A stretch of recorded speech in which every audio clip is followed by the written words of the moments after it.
2000. يا حبيبي هتعمى ابوسك. لا لا ولا اي حاجه، ده انا اللي لبسك حاجه. انا اللي لبسك، انت زي امي ازيك يا اخويا؟ مع السلامه، مع السلامه يا وانت حبيبي. على دماغنا. وحضرتك يعني محتاجه اي حاجه تانية اجيبها لك، دواء اي حاجه، انا تحت امرك والله. طيب الامر لله. ابقوا تعالى بشر عليه. حاضر. انا دلوقتي يا استاذ احمد بعد اذنك، انا دلوقتي هظهر عنوانك. ده شارع 49 صح؟ اه. يا جماعه، الحاجه اسم حضرتك ايه؟ زينب محمد. الحاج زينب محمد، ساكنه في شارع 49. الجراج ده رقم كام؟ 30. جراج 30. اه.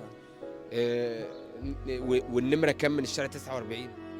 دي 49 ولا 51؟ ايوه، النمره كام من الشارع 49؟ نمرة ايه؟ يعني دي نمره 5. لا 49 على طول على المال.